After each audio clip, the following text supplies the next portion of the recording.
النهارده ندوة كانت عن أمراض البكتيريا في الحمام، ودي تعتبر أول محاضرة ضمن سلسلة محاضرات هتتاخد هنا في المعمل، بينظمها المعمل المرجعي للرقابة البيطرية على الإنتاج الداجيني، علشان تستعرض مع دكاترة زمايلنا هنا من الباحثين أهم الأمراض اللي بتأثر على الحمام بشكل عام وإنتاجه، أو ممكن تأثر على الصحة العامة والإنسان من خلال إن الحمام يقوم بنقل أي ميكروب ممكن يعدي الإنسان. بدأنا النهارده بالأمراض البكتيرية، لسه هيبقى فيه إن شاء الله على مدار اليومين اللي جايين الأمراض الفيروسية والأمراض الفطرية والأمراض الطفيلية. سامبلز اللي بتتاخد من الطيور الحية بناخد فارنجيال سوابس، ممكن ناخد كلواكا سوابس، وبالنسبة للديد بيرز ناخد من الافكتد اورجانز.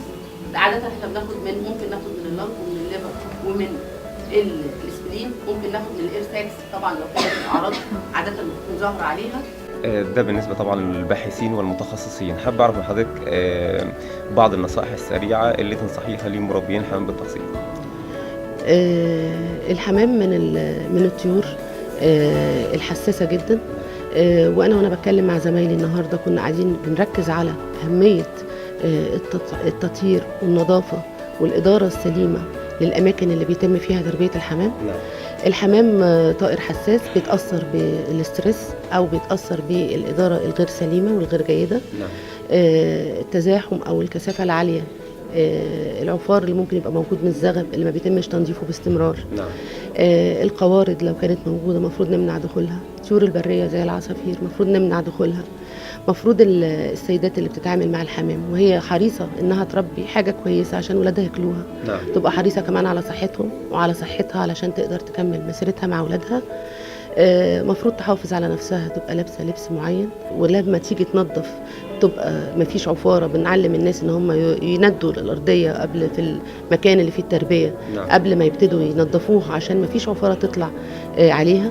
تلبس ملابس خاصة بهذا المكان، تقلعها يا ريت على باب المكان وتنزلش بيها مع اولادها، تخشش بيها بيتها.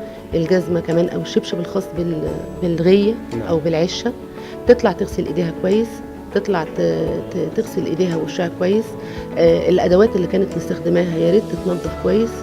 اي علامه خطر تشوفها على الحمام في نافق او غيره تبتدي تلجا للوحده البيطريه القريبه منها في المنطقه بتاعتها. السامبلز بتاعت الكلاميديا زيها زي بقيه العينات اللي بيتم منها العزل البكتيري، لا يجب ابدا ان هي يتم حفظها في الفريزر ابدا الماينس 20.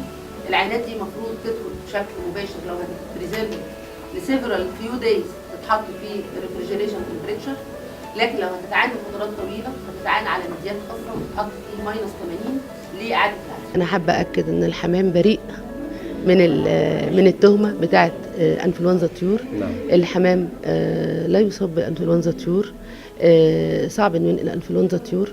ونتكلم تاني انه ما ثبتش لحد دلوقتي ان هو له دور في نقلها. الناس تربي وهي مطمنه.